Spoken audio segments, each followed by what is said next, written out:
Kung naghahanap ka ng pinakaninain na mga alternatibo sa Freedom 24, narito ka sa tamang lugar. Sa video na ito, ipapakita ko sa iyo ang dalawa sa mga pinagkakatiwalaang broker na madalas gamitin ng maraming trader sa halip na Freedom 24. At kung nais mong magbukas ng account, makikita mo ang mga leak sa mga espesyal na alok sa ibaba sa paglalarawan.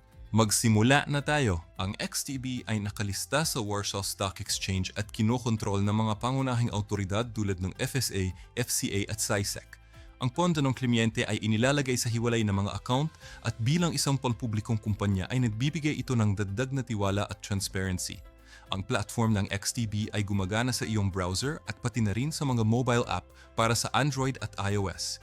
Ito ay maayos, simple, at nagbibigay sa iyo ng lahat ng pangunahing kasangkapan tulad ng mga chart, indicator, mga kasangkapang pangguhit at paggawa ng estratehiya. Para sa mga deposito, maaari kang gumamit ng card, bank transfer o lokal na paraan ng pagbabayad depende sa iyong bansa. Walang opisyal na minimum, ngunit ang pagsisimula sa humigit kumulang £2 ay isang matalinong pagpipilian. Tungkol sa mga gastos, ang XTB ay napakalaban. Ang mga spread sa Euro-USD ay nagsisimula sa 0.1 pips. Ang mga stocks at EPFs ay libre hanggang €100,000 bawat buwan at higit pa dyan ay magbabayad ka lamang ng 0.2%. Walang mga bayad sa withdrawal at ang mga gastos sa conversion ay karaniwan. Acronym. Ang XTB ay isang malakas na alternatibo kung nais mo ng mababang bayad, isang madaling gamitin na plataporma at ang kaligtasan ng isang nakalistang kumpanya. Ang XM ay kinokontrol ng SISEC sa Europa, ASIC sa Australia at ng IFSC sa Belize para sa mga global na kliyente. Ito ay nag-iingat ng pondo ng kliyente sa hiwalay na mga account, nag-aalok ng proteksyon laban sa negatibong balanse at pinagkakatiwalaan na ng milyon-milyong mga ngalakal mula noong 2009. Gumagamit ang XM ng MetaTrader 4 at MetaTrader 5 na makukuha sa desktop, web at mobile. Ang mga platapormang ito ay napakapopular sa mga ngalakal na mahilig sa advanced na charting at automated na mga estratehiya. Ang mga deposito sa XM ay napakadaling pasukin para sa mga baguhan.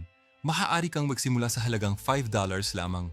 Kasama sa mga paraan ng pagbabayad ang mga card, bank transfer at mga e-wallet tulad ng Skrill at Neteller. Ang mga withdrawal ay mabilis at karaniwang libre. Tungkol sa mga bayarin, naghahalok ang XM ng iba't ibang uri ng account.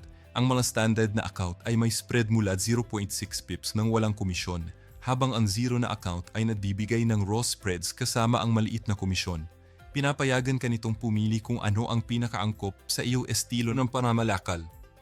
Acronym, ang XM ay isang mahusay na pagpipilian kung nais mo ang MetaTrader, flexible na uri ng account at ang pinakamababang posibleng hadlang sa pagpasok. Ngunit kung nais mo ang kasimplehan at napakababang gastos, maaaring mas mahusay na piliin ang XTB. Makikita mo ang mga links sa mga espesyal na alok para sa parehong mga broker sa paglalarawan, kaya suriin ang mga ito kung handa ka nang magsimula. At kung nakatulong ang video na ito, huwag kalimutang mag-iwan ng like at mag-subscribe sa channel para sa higit na mga nilalaman tulad nito. Salamat sa panonood